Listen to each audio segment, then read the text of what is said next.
congenital idiopathic nystagmus. Congenital means that I was born with it. Idiopathic means that they don't know what causes it, just some type of chemical imbalance or another in my brain. Nystagmus means a random twitching of the eyes. And in my case, what happens is my brain sends a signal to the muscles that control my eyes to fire back and forth like that, like a blurring and shaking of the vision. Never really knew any different than this. A good way to let you understand it is if someone with 20/20 eyesight is standing 70 feet away from a sign, they'll be able to read it, and I will not be able to read that sign until I'm 20 feet away from it. It's most associated with people who have albinism, actually. I don't. I have a rare form of it.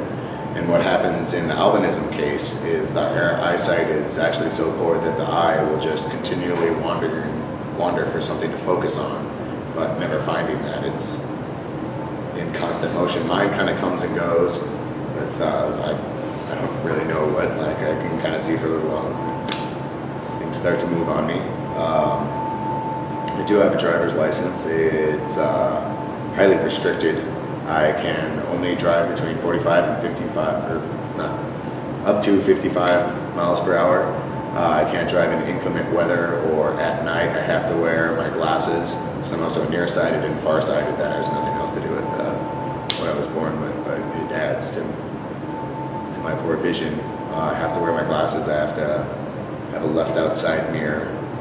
I can't drive in inclement weather. I'm not sure if I mentioned that or not. Never had too much problems with thinking of it as a disability at all. My parents never did. When I was 9 years old, I learned to shoot a gun. When I was 16, I got my driver's license. Never treated me any differently than my brother, who has 2015 eyesight, perfect eyesight. How that affected my art was, since I can't see reality all that well, I was never trying to recreate it or hold a mirror to it, so much more abstract work is how I started when I decided that I seriously wanted to pursue it. When I got to college, I was forced to learn how to hold that mirror to reality, so I never really got into the landscape side of things, big fields of depth, and never being able to read those all that well or render them very articulately. So I learned to draw in figure drawing quite a lot, is just drawing from nude models at distances no bigger than a room away from them, you know. So that's where I learned how to render reality. But for the most part, I would just kind of introverted myself and kept my nose to the paper and brought things out of my head rather than reality.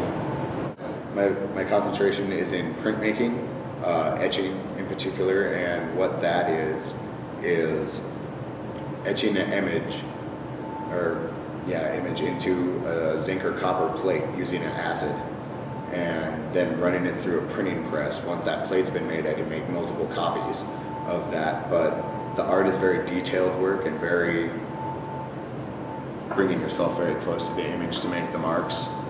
And I found a lot of comfort in that, in doing that type of work. So I really focused on that. But I've also done ceramics, stone carving, 3D work, watercolors, paintings, oil painting. I don't think my sight's really hindered my artwork as far as medium, but definitely in what I depict and what the subject matter is. I don't really know what the world looks like to someone without what I have, but what I've been able to kind of gather in comparing what I can see to what other people can see is I have a blurred field, and that's an odd question. I noticed when I was about 12 years old that I shake my head when I read, and when I draw, along with my eyes, like almost my muscles trying to correct in my neck what's happening with my eyes. I was 12 years old reading on my back like this against the pillow, and I could notice my back of the head rubbing against the pillow. And went and told my mom that. She's like, oh yeah, you shake your head all the time when you're doing stuff. Whenever you're drawing or trying to focus on something while you're doing it. Yeah, to find a way to fix a problem when you don't know it's caused. I've done some reading in it, and there are people working on trying to fix it because there's apparently enough people with this problem that it's warranting medical attention. But no cure that I've heard of, and I've also read that it, in some cases, because it's so rare and varies from person to person, that it is degenerative, that the eyesight will get worse as they get older. But I've never put much thought into that. That always seemed like a pretty depressing idea. So driving was really hard for me. It's a lot of guesswork, like just trying to park. How close am I to that curve? But my first car had a lot of dings in it from guessing wrong. But hardest thing to overcome. I think it would be the figure drawing and drawing from life. I had my first drawing and painting teachers were very, very strict on still lifes and very, very classical ideas about academic art. So it was painstakingly slow for me to be able to do that, to sit down and figure out how to have objects in relation to one another, see where they overlap, and I was able to follow the methods with success. I've done well in art. But yeah, just the beginning exercises. Once I was able to prove to academia that I could do that work, I was free to pursue my own ideas.